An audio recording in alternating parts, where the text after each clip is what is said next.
Assalamualaikum warahmatullahi wabarakatuh. Teman-teman, kembali lagi di channel YouTube saya, Hairun Imam. Nah, ini ada pidato yang sangat luar biasa dari Bapak Hashim Joyo Hadikusumo, adik kandung dari Bapak Presiden Prabowo Subianto, teman-teman. Di mana di dalam pidatonya ini beliau mengutarakan alasan kenapa akhirnya Partai Gerindra dibentuk, alasan kenapa beliau akhirnya getol untuk terjun ke dunia politik, bagaimana akhirnya Universitas Pertahanan Republik Indonesia di bawah pimpinan Bapak Prabowo Subianto sebagai Menteri Pertahanan banyak dimasuki oleh anak orang-orang yang tidak mampu, tapi sebenarnya mereka pintar, teman-teman, seperti anak petani, anak nelayan, dan mungkin anak tukang becak dan segala macam, teman-teman. Dan juga ini yang paling penting, teman-teman, bagaimana cerita terkait Pak Hashim dan juga Pak Prabowo dulu sering ditipu di dunia politik, teman-teman, dan orang-orangnya siapa aja nanti ya mungkin akan di-spill sedikit ya ciri-cirinya oleh Pak Hashim. Oke, teman-teman, tanpa perlu berlama-lama lagi, mari kita mulai pidatonya berikut ini.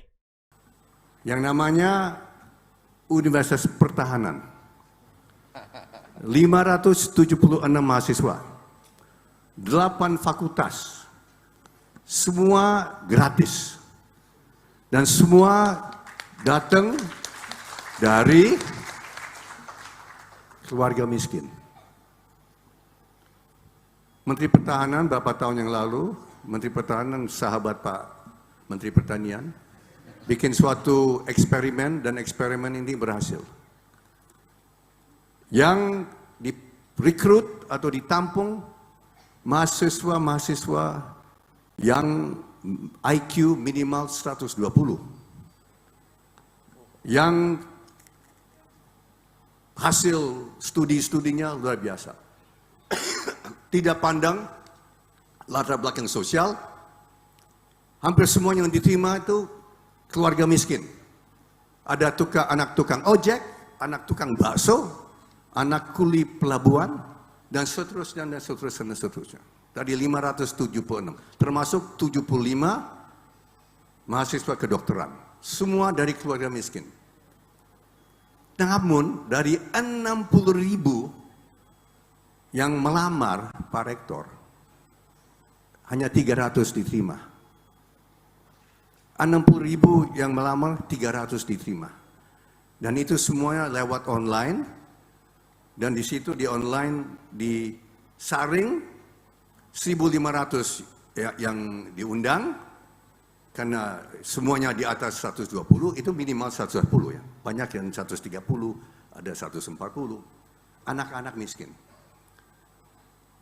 Dan berhasil, sudah mencetak 75 dokter militer, sebagian besar perempuan, karena ternyata yang pintar-pintar adalah perempuan, Pak.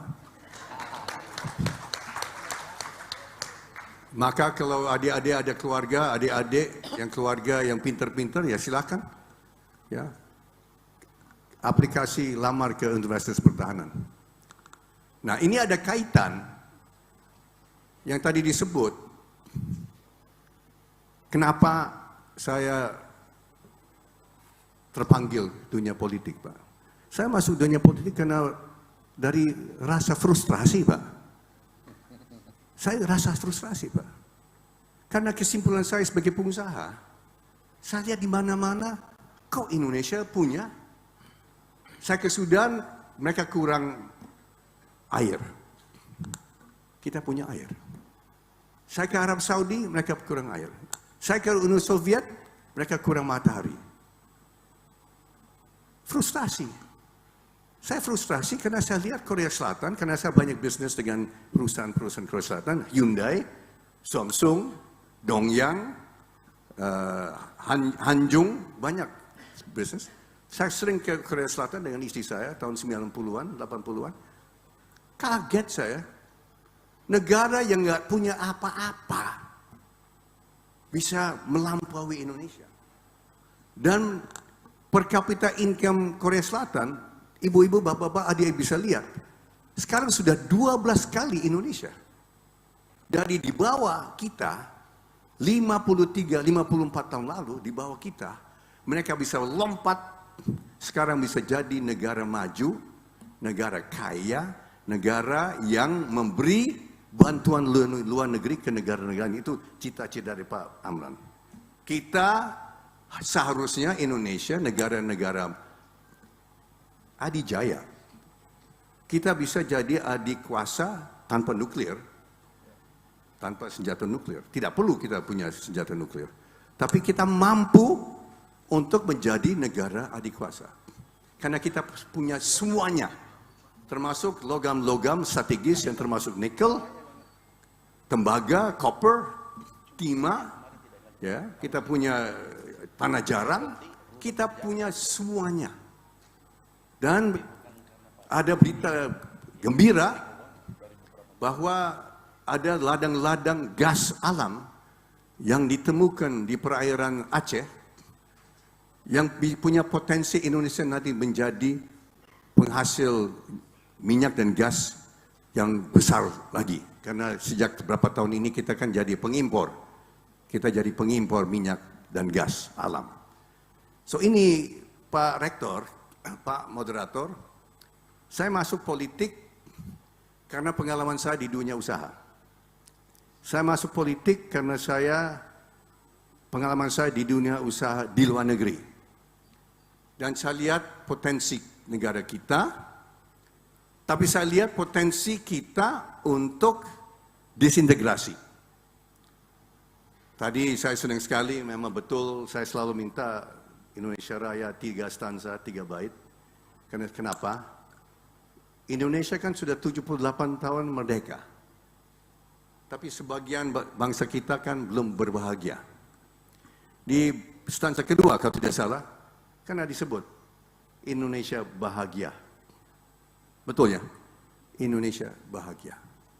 Terus kalau nggak salah, di stanza ketiga, Indonesia abadi.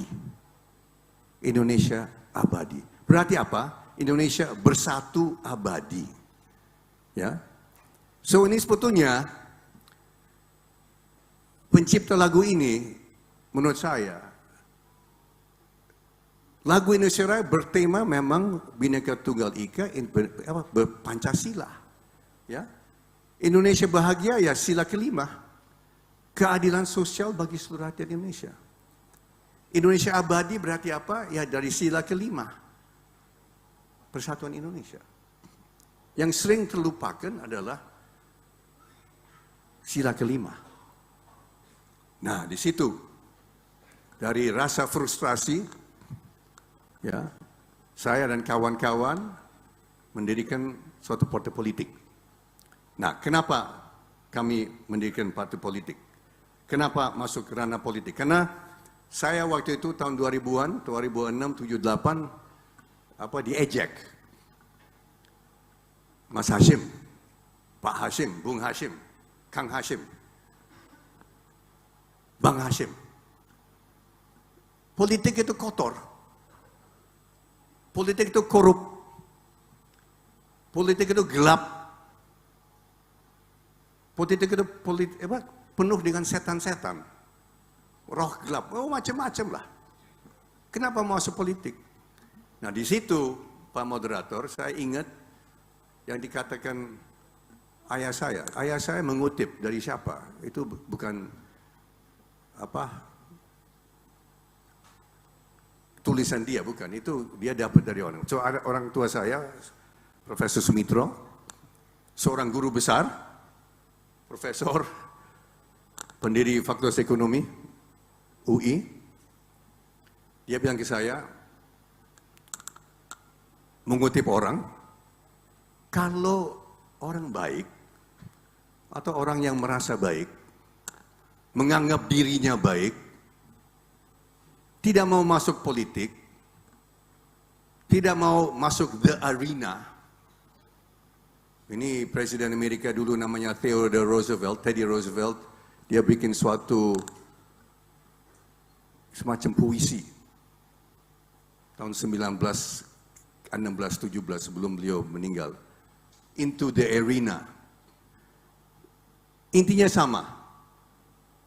Kalau orang baik merasa politik itu kotor, nanti ranah politik tetap dikuasai orang-orang yang jahat.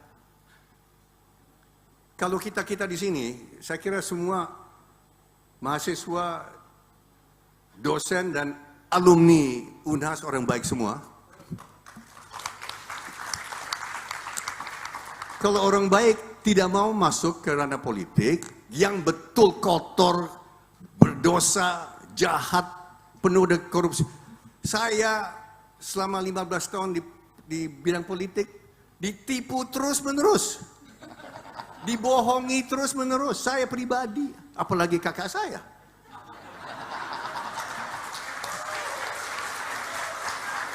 Saya bersaksi, orang terhormat, tidak beretika,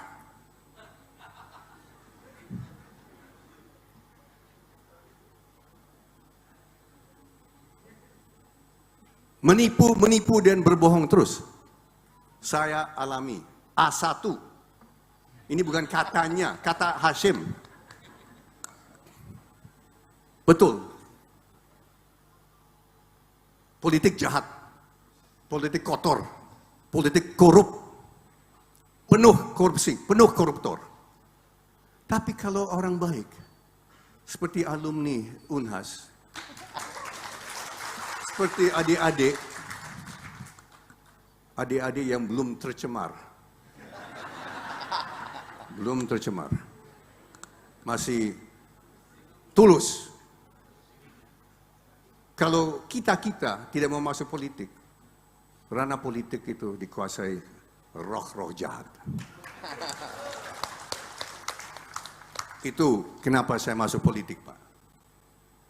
Dan saya masuk politik sangat-sangat amal mahal sekali.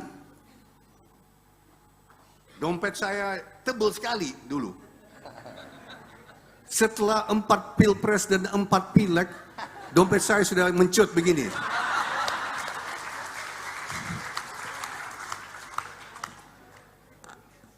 Demi Allah saya katakan itu. Istri saya tahu. Nah ini, dunia politik, dunia usaha. Nah sekarang filantropi. Sebetulnya filantropi saya sudah mulai dan keluarga saya mulai, istri saya mulai jauh sebelum kita masuk politik. Ya, darling, kalau saya kan boleh ya, saya bicara ya. Kami merasa beruntung dapat anugerah yang luar biasa dari Tuhan Yang Maha Kuasa.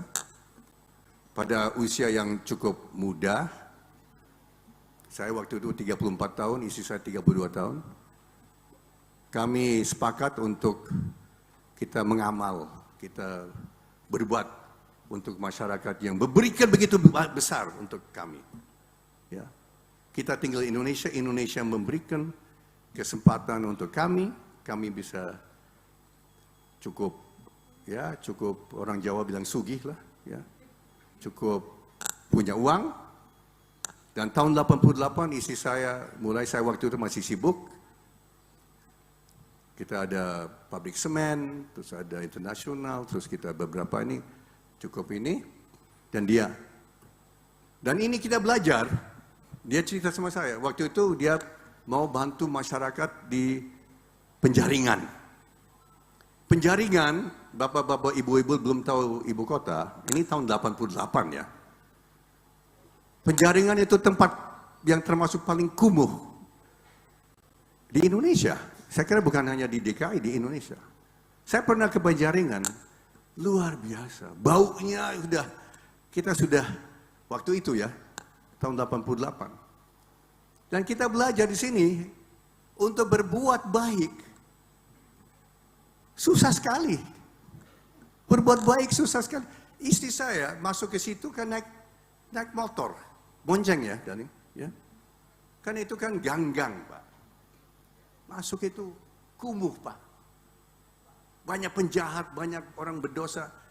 Dan saya kira mereka dosa bukan karena mereka mau dosa, tapi karena mereka lingkungannya dan keadaannya memaksa mereka begitu. So waktu itu istri saya bilang, loh, mereka belum dapat kesempatan. Keluarga kami sudah dapat banyak kesempatan. Kita bagi-bagi. Untuk bagi-bagi, bapak-bapak, adik-adik, susah sekali. Istri saya dicurigai. Dicurigai oleh siapa? Babinsa ya waktu itu. Dicurigai oleh Polsek. Dicurigai oleh Laksus. Ya, waktu itu ada Laksus, Kopkamtib. Mungkin adik-adik belum ingat, tidak ingat. Mungkin bapak-bapak mungkin juga masih kecil ya waktu itu ya. Waktu itu tahun 88 ada Kopkamtib, Laksus. Pak masih ingat? Ya, enggak, Pak Domo tahun 88 bukan. Ada saya.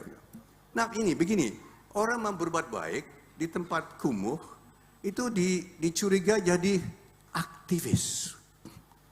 Aktivis apa? Kau mau bantu yang miskin?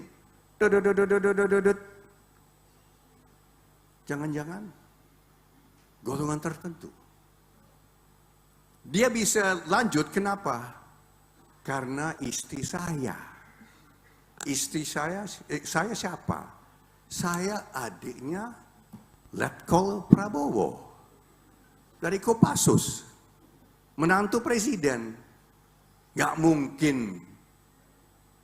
mungkin mau bikin kacau-kacau. Coba. Ya.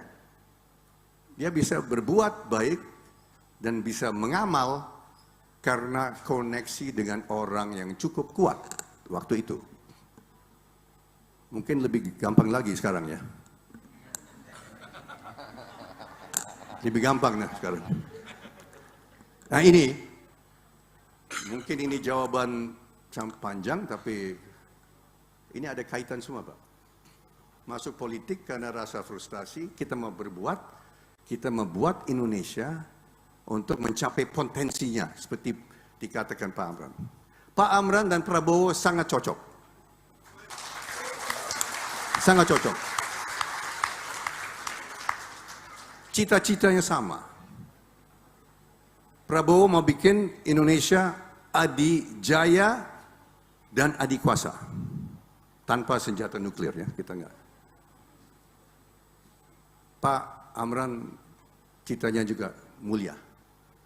Kita mau bikin bangsa Indonesia bahagia, ya Pak. Rakyat kita berbahagia. Pak Prabowo bilang dia mau bikin ibu-ibu tersenyum. Bapak-bapak lihat ibu-ibu di rumah berbahagia, bapak-bapak ya. Kalau kita pulang ketemu istri kita berbahagia, kita juga cukup senang kan? Ya nggak Pak? Kalau istri kita kurang bahagia, ya bisa cerewet-cerewet, bapak-bapak stres, betul Pak ya? Di keluarga saya begitu Pak, dia terus terang aja ya. So tujuan kita membahagiakan ibu-ibu, kita mencerdaskan anak-anak, kita berikan kesehatan, mereka bikin ada harapan untuk masa depan, mereka ada pekerjaan yang bagus dengan gaji yang bagus. Ya, bapak-bapak pulang senang. Bagaimana? Resep jadi orang awet muda, betul itu. Itu. So, saya kira itu Pak. Nah ini saya mau sampaikan, bukan hanya Yayasan Arsari yang berbuat, yang berbakti, itu ada yayasan lain. Itu ada Yayasan Wadah, ya. Itu Yayasan Wadah yang didirikan istri saya. Kami sudah ya banyak kegiatan filantropi sejak tahun 88, tapi untuk menjadi suatu institusi, kami putuskan. Ini waktu itu kan diberi nasihat oleh Ibu Paula, ya lawyer kita bikin yayasan. So Yayasan Arsari yang ada kerjasama dengan Unhas, itu bergerak di bidang ya arkeologi, di bidang warisan budaya, di bidang konservasi satwa liar, itu memang passion saya, satwa liar. Ya. Kita juga ya yang tadi Bapak katakan apa, yang di Goa, yang satu Goa ini luar biasa. Indonesia superpower di bidang antropologi, tulang-tulang. Ya, saya waktu itu bagian dari filantropi saya sponsor, kami yang sponsor suatu seminar di Universitas Gadjah Mada, maaf Pak, waktu itu Gadjah Mada, almarhum Profesor Yaakob, Tengku Yaakob, yang menjadi waktu itu kepala atau direktur paleoantropologi Universitas Gadjah Mada. Saya kira mungkin ada di sini juga. Ini tulang-tulang, fosil-fosil, ya, manusia purbakala, itu istilahnya. Dan waktu itu saya belajar, 2007 saya sponsori, 53 profesor datang dari luar negeri, saya yang sponsori. Semua tiket dan hotel kita yang bayar, tidak ada uang asing, 53 profesor, sampai begini. Ini, mereka kirim email, nggak percaya. Oh, Gadjah Mada University, Indonesia, you're going to pay for everything?